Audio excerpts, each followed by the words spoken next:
John Brown was a violent abolitionist that hated slavery from the time he was a young boy. He didn't like how slaves were treated and was willing to do anything to get rid of slavery. This was the house John Brown was born in and lived for the first 2 years of his life. This was Brown's family as a child. His father, the man with the beard, was who told him to hate slavery and always be against it no matter what he was told. This was the house where John Brown lived after the first 2 years of his life until he was ready to go out on his own and start his own life. This was the house John Brown bought after he left his parents' house and lived in for the rest of his life. This was John Brown's fort. This is where he'd meet colleagues and friends to talk, have fun, and plan things. This is where he planned his raid on Kansas and Harper's Ferry. This is his fort in the present day. It is open for people to go inside and look around. This was one of the many meetings Brown had to plan his raid on Kansas. This is exactly how Brown felt about slavery and why he wanted to end slavery so badly. This gun was given to Brown by his father. He had it in all of his raids and used it most of the time. This was Brown's sidearm. He would use it if his rifle ran out of ammo or if they were fighting in close quarters. This is a picture of Brown and his mini army of men raiding Kansas. In this process, they killed multiple people that were for slavery. These were soldiers sent to capture Brown's fort, hoping he was inside, but he already left on his way to Harper's Ferry.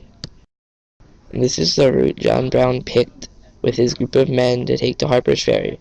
This is just a piece of the planning they had to do for this raid to turn out. This is a picture of Brown and a group of men heading to the Federal Armory in Harper's Ferry, Virginia, which they hoped to capture and steal all of the weapons from. This was after they had gotten into the armory and were working on taking it over. The South was extremely mad about what Brown was doing. This was a point in their fighting when one of Brown's men was down, and Brown was seeing if he could do anything to help him. This is a museum exhibit set up today. This was when General Lee was sent in by the president to capture Brown and stop him. This is a portrait of Robert E. Lee, the man who captured John Brown. This was a sketch of John Brown's trial to decide if he were to be executed or not. This is a poster stating that Brown is to be executed.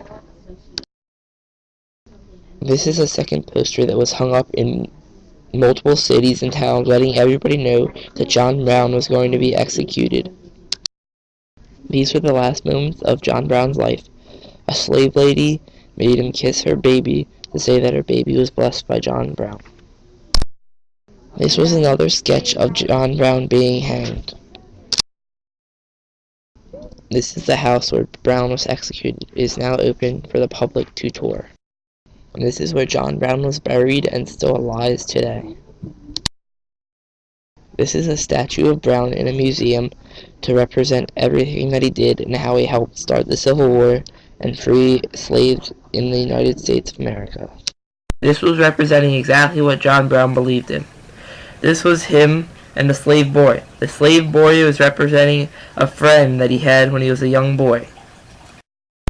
By trying to wage war against the South and trying to end slavery forever, John Brown helped start the Civil War and alter history forever.